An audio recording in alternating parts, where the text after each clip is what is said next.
গত অঘ্রাণে বিয়ে হয়েছে আমার। হিসেব মতো এবছর প্রথম জামাই ষষ্ঠী আমাদের।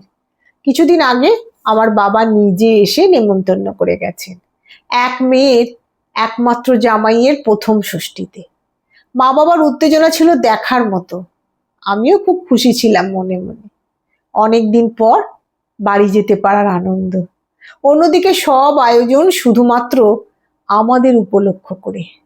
ভেবেই কেমন একটা অনুভূতি হচ্ছিল ভেতরে ভেতরে। অধীর আগ্রহে দিন গুনছি।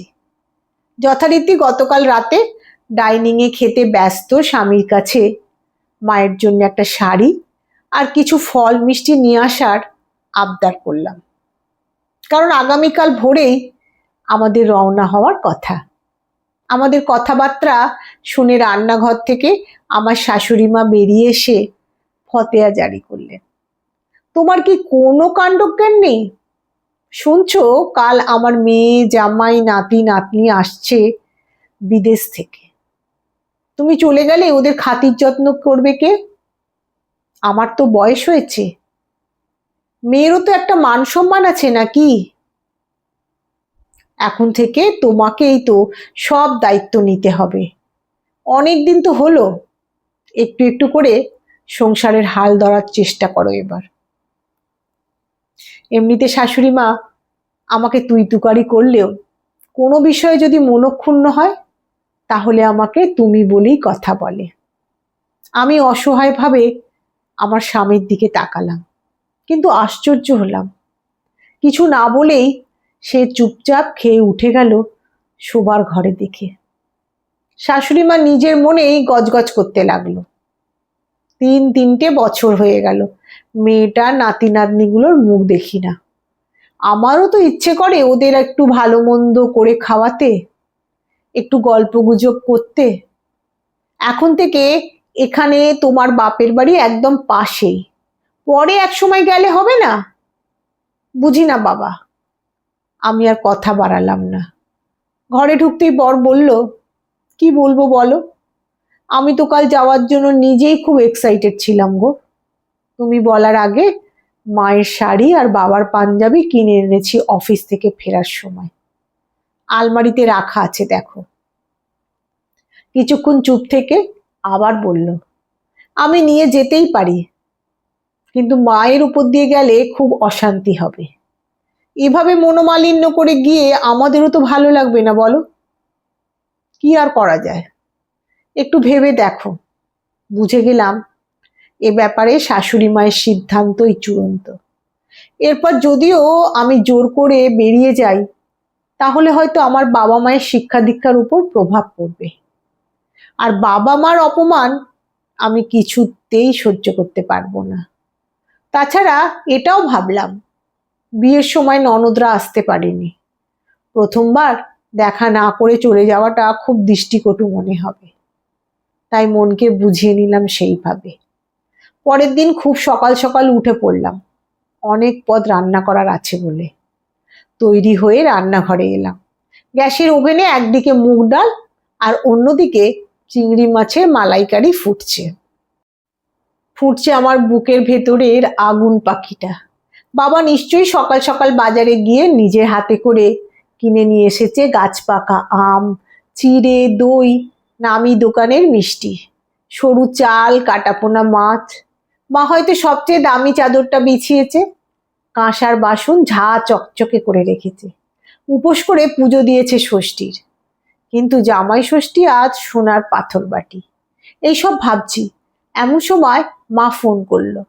আমি হাত মুছে ফোনটা ধরতে হ্যালো বলতেই মা আমাকে জিজ্ঞাসা করলো, তা হ্যাঁ রে, তৈরি হয়েছিস? কখন আসবি?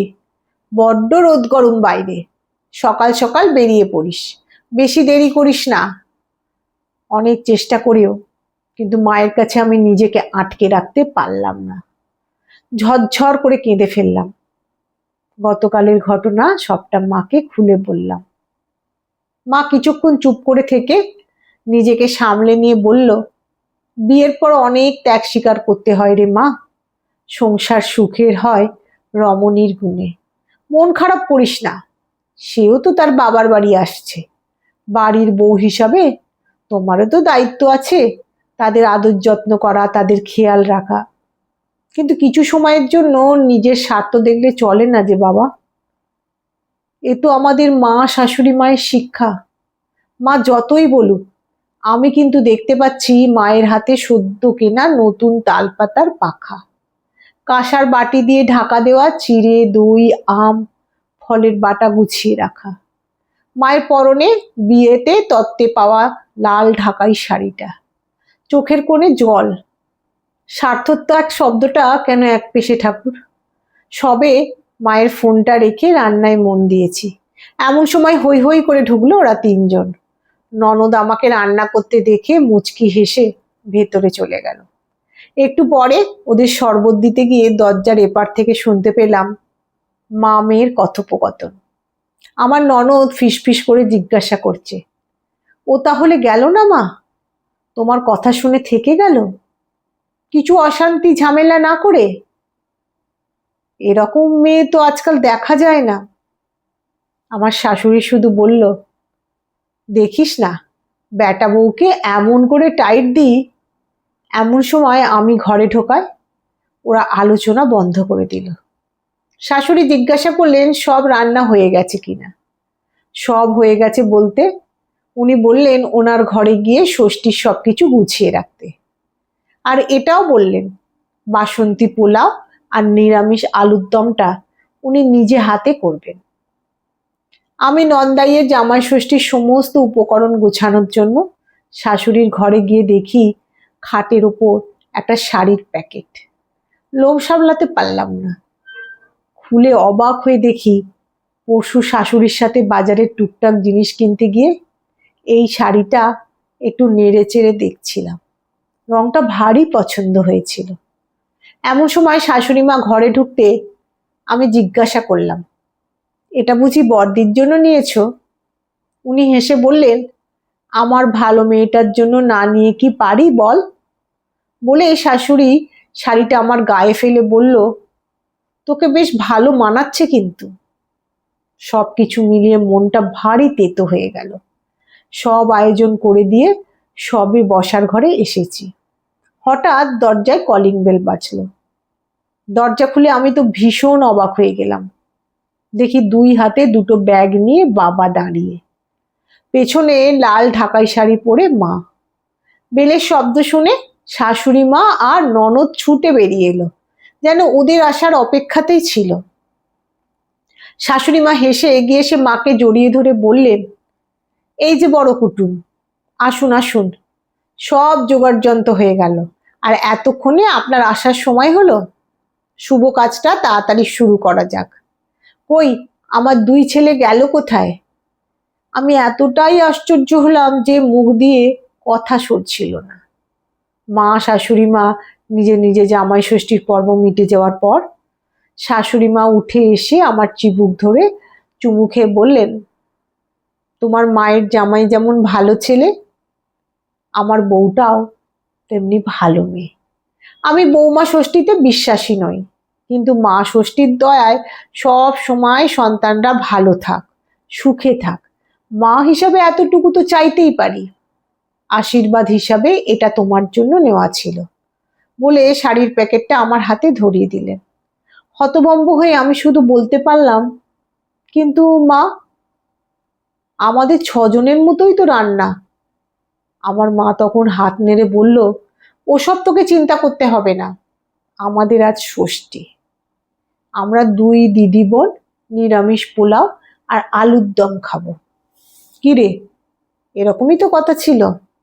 আমি রান্নাঘরে ঢুকতে ঢুকতে শুনতে পেলাম শাশুড়ি মা বলছেন, দিদি কিছু মনে করবেন না, এবছর হঠাৎ মেয়ে জামাই এসে পড়লো তো, তাই ওদের ছাড়তে পারলাম না, আপনাদের এখানে ডেকে আনতে হলো। পরের বছর আপনারা নিজে এসে মেয়ে জামাইকে নিয়ে যাবেন। আর দেখুনই না, আপনার মেয়েকে এমন টাইট করে রাখবো যে আর বাড়িতে যেতেই চাইবে না। স্বভাবে করা হলেও আমি কিন্তু খুব একটা খারাপ শাশুড়ি নই। সত্যি, আমরা যদি এরকম ছোট ছোট সুতো দিয়ে সম্পর্কগুলোকে বেঁধে রাখতে পারি, ভালো থাকাটা কিন্তু খুব একটা কঠিন নয়। শুধু দরকার একটু সদিচ্ছা, একটু ভালোবাসা আর অনেকটা আন্তরিকতা। কথায় বলে, যদি হও সুজন, তেঁতুল পাতায় নজর।